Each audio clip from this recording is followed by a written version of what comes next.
আসসালামু আলাইকুম বন্ধুরা, তোমাদের সকলকে স্বাগত জানাই ইনায়াস কিচেনে।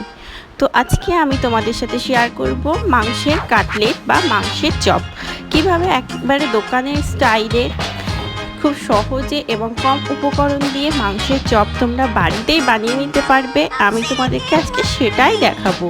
তো প্লিজ তোমরা ফুল ভিডিওটা দেখো, দেখলেই বুঝতে পারবে খুব সহজে কিভাবে বানানো যায়। তার জন্য আমি নিয়ে নিয়েছি 1 কাপ পরিমাণ মাংসের কিমা, হাফ টেবিল স্পুন লবণ, হাফ টেবিল স্পুন হলুদ, হাফ টেবিল স্পুন জিরার গুঁড়ি, হাফ টেবিল স্পুন মিট মশলা,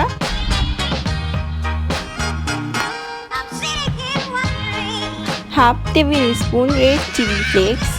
এবার আমি প্রত্যেকটা উপকরণ হাত দিয়ে ভালো করে মিশিয়ে নেব।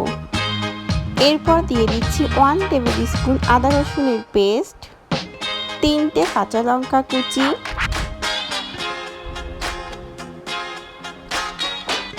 হাফ কাপ কুচিয়ে রাখা পেঁয়াজ, দিয়ে দিচ্ছি 1 টেবিল স্পুনের মতো পাতি লেবুর রস।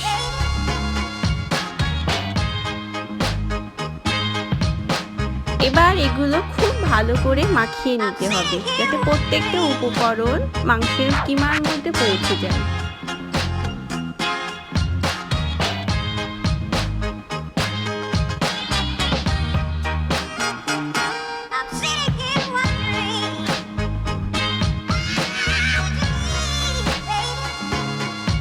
এবার এটা 10 থেকে 15 মিনিটের মতো আমি ঢাকনা দিয়ে রেখে দিচ্ছি।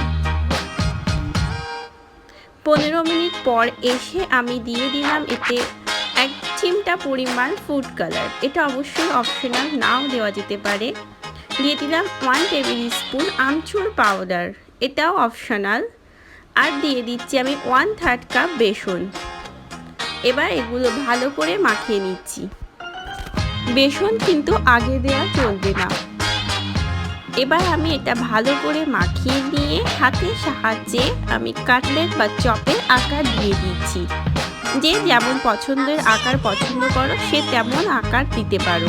আমি আজকে এরকম সাইজে একটু লম্বাতে করে আবার একটু ডিমের আকৃতির মতো এরকম একটা সাইজে দিচ্ছি।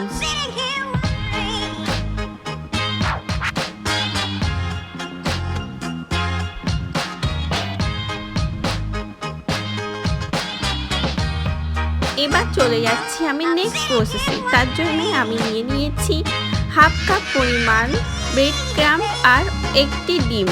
ডিমটা আমি ভালো করে ফাটিয়ে নিয়েছি।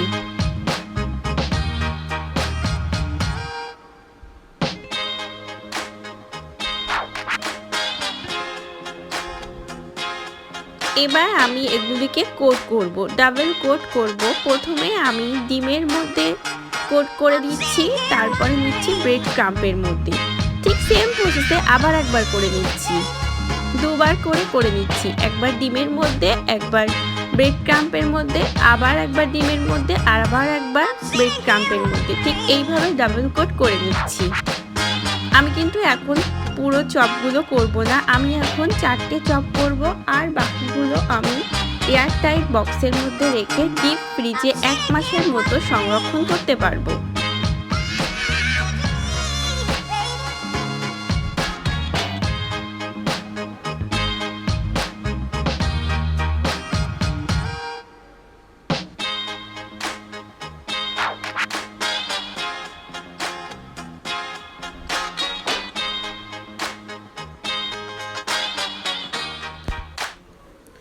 এবার চপগুলো ভাজার জন্য আমি কিন্তু এই 4টে চপ 15 মিনিটের মতো ডিপ ফ্রিজে রাখবো, যাতে ব্রেড ক্রাম্বসগুলো চপের গায়ে ভালোভাবে লেগে যায়।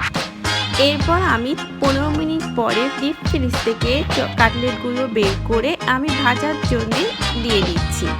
তো একটা কড়াইতে আমি অনেকটা পরিমাণ তেল দিয়েছি। এই চপগুলো ডুবো তেলে ভাজতে হবে, তো অনেকটা পরিমাণ তেল দিয়ে আমি চপগুলোকে ভেজে নিচ্ছি। তো প্রথম 2 থেকে 3 মিনিট আমি হাই ফ্লেমে ভেজে নেব, তারপরে 5 থেকে 7 মিনিট আমি লো টু মিডিয়াম ফ্লেমে ভেজে নিচ্ছি। তো এটা কিন্তু খেতে খুব টেস্টি লাগবে আর কম সময়ে কম উপকরণ দিয়ে একেবারে বিকালের নাস্তায় একদম জমে যাবে এই রেসিপিটা। তো তোমরা বাড়িতে অবশ্যই ট্রাই করো আর ট্রাই করে দেখো, খেতে খুব ভালো লাগবে। আর তোমরা অবশ্যই আমার কমেন্ট বক্সে জানিও কেমন হলো। তো আজকের রেসিপি যদি তোমাদের ভালো লেগে থাকে তোমরা অবশ্যই আমার চ্যানেলটিকে সাবস্ক্রাইব করে দিও আর আমার ভিডিওটিতে লাইক কমেন্ট করো। তোমাদের ভালো ভালো কমেন্ট পেলে সত্যি আমাদের খুব ভালো লাগে। আমাদের মতো ছোট ছোট ইউটিউবারদের জন্যে তোমাদের ভালো ভালো কমেন্ট সত্যি একটু অনুপ্রেরণা। তো আমি চপগুলো ভালো করে ভেজে নিচ্ছি। তো চপগুলো ভাজা হয়ে গেছে, মোটামুটি আমার 7 থেকে 8 মিনিট সময় লেগেছে চপগুলো ভাজার জন্য। তো এবার আমি পরিবেশন করছি। তো আজকের রেসিপি এই পর্যন্ত। যদি তোমাদের ভালো লেগে থাকে আবারও বলছি লাইক কমেন্ট করো আর আমার চ্যানেলটিকে সাবস্ক্রাইব করে আমার পাশে থেকো। আল্লাহ হাফেজ, সবাই ভালো থেকো, সুস্থ থেকো।